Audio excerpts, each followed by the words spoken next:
Tonight, the stars of the Spencer Golf, our exclusive chat with gold medalist Lee Hoffman, and a family shed ruined by flames. Thousands of dollars in damage for a family in Fisherman's Bay. From our 7 Spencer Golf Studios, your nightly news with Madeline Kerr begins now. Tonight, we bring you an exclusive interview from Birmingham with a Whyalla local turned Commonwealth Games champion, Lee Hoffman. The 22-year-old Australian track cyclist will be bringing home a gold medal after winning in the team sprint on day 1. Edward McCarroll spoke to him. Cyclist Lee Hoffman has done the Spencer Golf proud, attending the 2022 Commonwealth Games to beat the English on their own soil. Presented with a gold medal for his performance in the men's team track event, he says the past couple of days have been a headspin. For our final, there was 7,000 people screaming for the English, though, because it's an English home game. So, but to get the upset win against them is pretty amazing. In the gold medal ride, the team produced a time of 42.4 seconds, which was 1 second faster than their opposition. Just surreal, really, like to do the rides that we did within that team. Like, it's a new team that we've set up with the 3 of us boys. It's the first time riding together. 2 Commonwealth Games records, to break the previous one in qualifying and then break our own record in the final and going quicker and then picking up the gold was just amazing. And how is it winning gold in a team as well? So you can share that. Yeah, you definitely. It's definitely like, it brings me back to, the footy days of winning like a premiership sort of thing. Like, you don't really get that in cycling. It's very an individual sport. Yeah.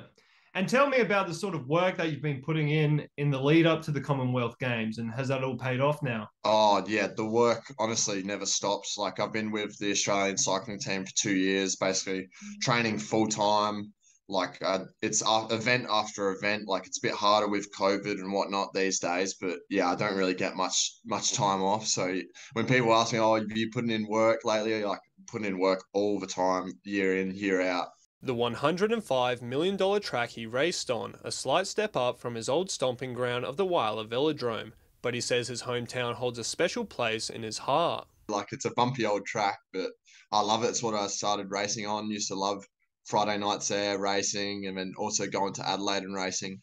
Everyone knows that the country kids, they go hard at it, and they're bloody good at sport. So don't ever doubt yourself. You can do anything, really, if you put your mind to it. Hoffman says the win has only made him hungrier, and he is now looking forward to the World Championships in France in 8 weeks' time.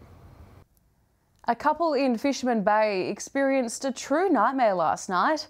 They woke up to find their shed engulfed in flames and did everything they could to protect the precious memories before fire and police crews arrived. Last night at around 1:30 a.m, a couple in Fisherman Bay woke to find their shed had caught fire. In the quiet seaside town just north of Port Broughton, residents were woken by the sound of sirens and flashing lights as fire trucks and police attended the scene. When the crews arrived, including 8 firefighters, they found the owner of the house working hard to extinguish the fire. Despite their best efforts, half the shed was destroyed, including belongings in it. While the investigation into the cause of the fire is ongoing, at this stage it is believed the fire could have been a result of hot ash left near the structure. The owners of the home, who didn't want to be on camera, say they're saddened by the loss of memories and goods stored within the shed. The couple adding that the main thing is that they are safe, and these things happen. The fire destroyed $30,000 worth of goods, but fortunately nobody was harmed. SAPOL's had a busy few days arresting people for allegedly breaking into cars from Wallaroo to Whyalla. In the Wallaroo incident, officers charged a 22-year-old local man with 3 counts of illegally interfering with a motor vehicle, unlawful possession and theft. It's alleged he broke into 3 unlocked cars, stealing a credit card from one, going on to make purchases. He's been bailed to appear in Kadina Magistrates Court in November. Over in Whyalla, two men aged 29 and 39 have been charged with numerous offences including theft, illegal interference of a motor vehicle and breaching firearms regulations. The pair were refused bail to appear in the Whyalla Magistrates Court yesterday. Still to come tonight, the Ceduna School on the receiving end of millions of dollars to build a brand new special education facility. And start your engines and raid your costume box. The Variety Bash is coming to a town near you.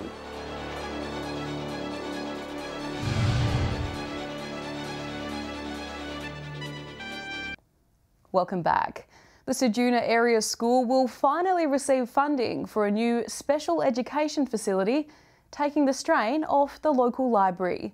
The Minister for Education travelling to Ceduna to announce the state government will commit $4.5 million to the school, creating a space specifically tailored to students with special needs. It's been a long time coming for the small town on the Eyre Peninsula's west coast. Now the Ceduna Area School can finally upgrade its facilities, taking pressure off the local library. This morning I announced $4.5 million will be granted to the school to build a brand new special education unit, which will mean that the school has the capacity to meet the existing need there. Due to high demand for a special education space, the school has had to make do with the local library. However, the school will soon have their very own facility specifically designed to support students with special needs. And of course, it's going to mean that the community library, which is at Ceduna Area School, will be able to have its space back because it has been losing library space over successive years. Ceduna Area School holds classes from reception to Year 12. It's home to around 420 students, with 11% having special needs. So it means that they'll have, fit-for-purpose kind of modern facilities.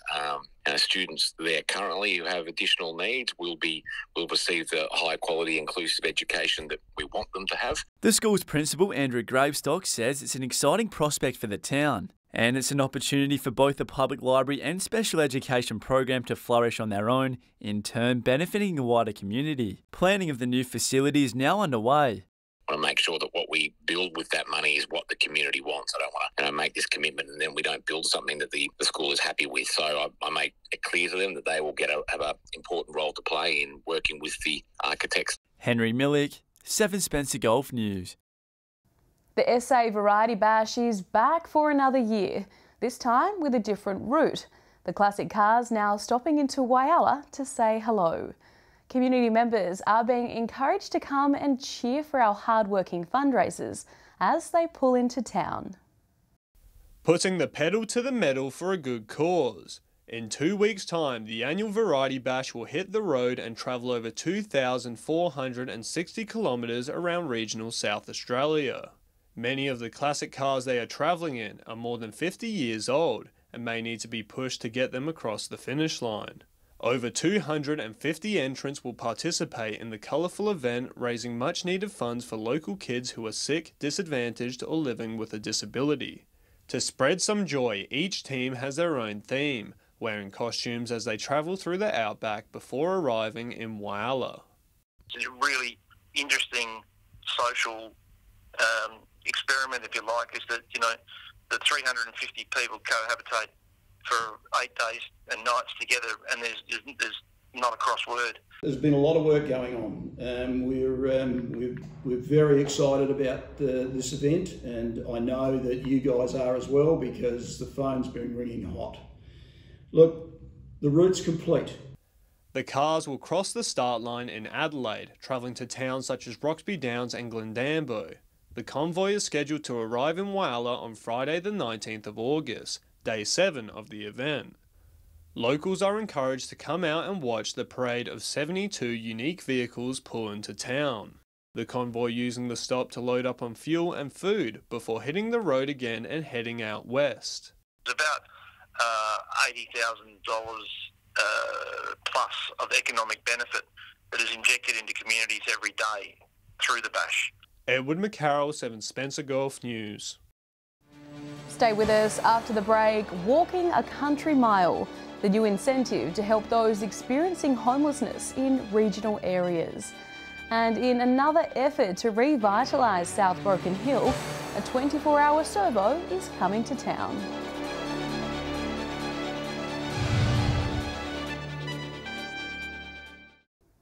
Welcome back. It's the start of Homelessness Awareness Week in Australia, and Uniting Country SA Port Pirie is walking a country mile this month to ensure people experiencing homelessness in regional South Australia aren't left behind. Walking and talking to change lives. Uniting Country SA taking small steps for a bigger picture. Through rain, hail or shine. As a group, we decided to do something for Homelessness Week that we hadn't done before, and so we came up with the concept of walking the country mile. Organisations across the Mid-North will be walking to raise awareness and much-needed funds for those in need. So it is really important to raise awareness of homelessness in our country regions, because especially now we are seeing that figures are very similar to Metro. The statistics are startling, with over 7,000 people experiencing homelessness in South Australia and over 17,000 people on public housing wait lists. But we do have rough sleepers in our region. There is a lot of couch surfing as well, and people living in crisis properties. Uniting Country SA encouraged the community to get involved in Homelessness Week by walking a country mile, and welcome you to join their team for a chat and walk. Your support can help provide essentials for people sleeping rough this winter, like rough sleeper packs. You can support this initiative by visiting the GoFundMe page on Country SA's website. Annabelle Francis, 7 Spencer Gulf News. One of South Australia's most well-known service station chains is crossing the border into New South Wales. The Peregrine Corporation set to open one of their on-the-run 24-hour servos in Broken Hill South. They say the Silver City's best-kept secret is over the hill, something the Peregrine Corporation might have known, as an on-the-run is setting up shop in South Broken Hill. It's great to see. We'd lost the supermarket out there quite a few years ago, over a decade ago now, so it's exciting to see a little bit of development happening the other side of the hill. The development application was approved at last month's ordinary council meeting. Some concerns were brought up by nearby residents. They've since been addressed and the construction can move ahead. We were quite happy at a council level that all the concerns were addressed in the DA. It goes to council meeting and we approved the DA because we're very excited to see development in the city. A site for the new development has been determined right here at 90 to 98 Patton Street. Councillor Boland has had a title bestowed upon him as the unofficial mayor of the South. It's something I've stolen from Larry Angel, a former councillor many years ago, but I'm an official B group of Southie. I'm an A group of Broken Hill person. The development application can be viewed online on Council's website, or you can visit the Council Admin building and talk to the friendly staff. Joshua Mercer, 7 Spencer Gulf News. Stay with us after the break. We'll see how the rest of the region's sporting comps are coming along, and we'll have the weather details with Alex Sykes.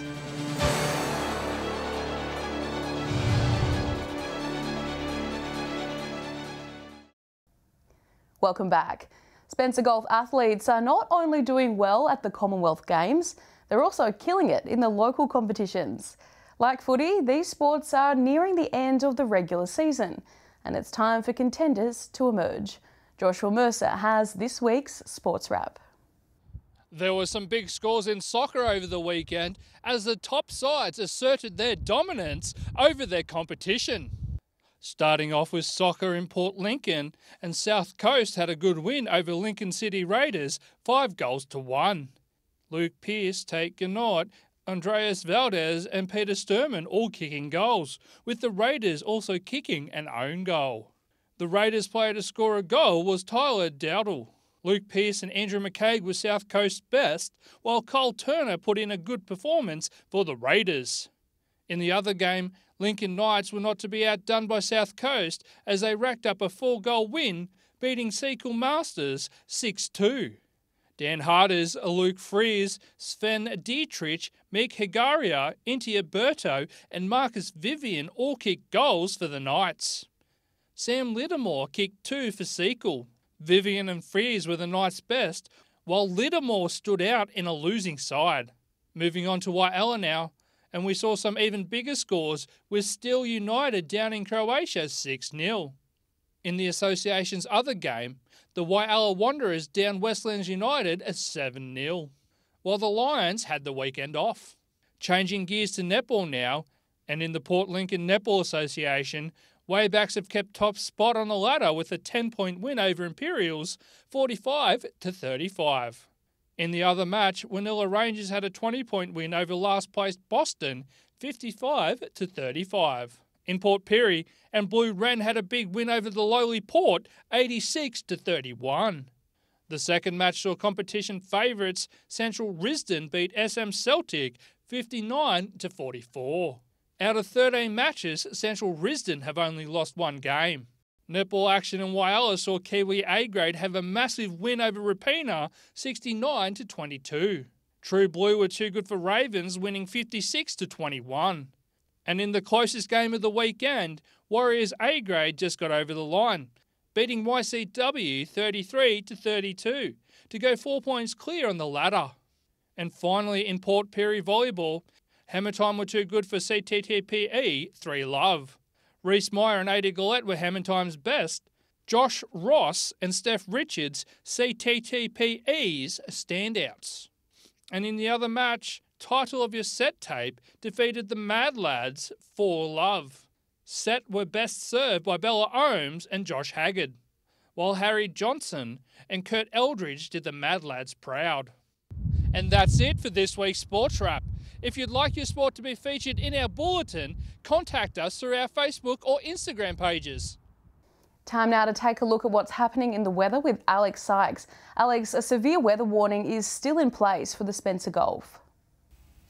Yes, that's right, Maddie. The Weather Bureau is warning of damaging winds tonight. A gale force warning is in place for some parts of the Spencer Gulf. A warning also to sheep graziers. Tonight's cold temperatures, rain and strong northerly winds pose a risk to lambs and sheep exposed to these conditions. I'll have more of what's to come in just a moment. But first, a look at today's weather. Port Augusta recorded about 1 millimetre of rain this afternoon, 19 degrees. Sudden downpour in Port Pirie as well, 17. Mostly clear conditions up in Cooper Pedy, 22 degrees today. Looking more broadly at today's temperatures now, Broken Hill reached 17, so did Whyalla, 16 in Port Lincoln and Adelaide. Taking a look at the satellite image now, a series of vigorous cold fronts associated with the low will extend over South Australia during the week and will result in windy conditions at times. A high pressure system will move across from the west later in the weekend. Moving on to tomorrow's weather outlook now, and we'll start with the Gulf waters. A gale warning is in place for the Spencer Gulf. Northwesterly winds between 15 and 30 knots. Seas between 2 and 3 metres. Swell that will be west to southwesterly below a metre. Showers and windy in Port Lincoln tomorrow between 9 and 18 degrees there. Partly cloudy and windy in Cleve, 19, and mostly sunny but windy in Woodnard, 21 degrees. Between 8 and 23 in Whyalla again, mostly sunny but wind gusts of up to 50 kilometres an hour. Similar conditions in Port Augusta but a bit warmer, 25 degrees. A shower or two and windy in Kadina set to reach a top of 19. Windy in Port Pirie tomorrow between 9 and 23 degrees. A shower or two and 18 in Clare, and Broken Hill be sunny but windy, temperatures up to 25 degrees. Taking a look further through the week now, and the wind and rain will continue into Thursday. 21 degrees in Whyalla, but the wind will increase up to 55 kilometres an hour. Showers and 18 in Woodna and Kadina, 23 in Broken Hill. Friday is looking less windy at this stage. Temperatures in the mid to late teens, with showers expected in most places except for Cooper Pedy and Broken Hill. Moving on to our first look at Saturday's outlook now. Showers around the Gulf, 18 in Port Augusta, 17 in Whyalla, 16 degrees and a shower or two in Port Pirie. So Maddie, just a reminder to stay safe tonight while the severe weather warning is in place, and to check the Bureau's website for the very latest. It's back to you. Thanks for that, Alex, and happy birthday. And that's the local news this Tuesday. I'm Madeline Kerr. From all of us here, thanks for joining us. Have a lovely evening and I'll see you tomorrow. Good night.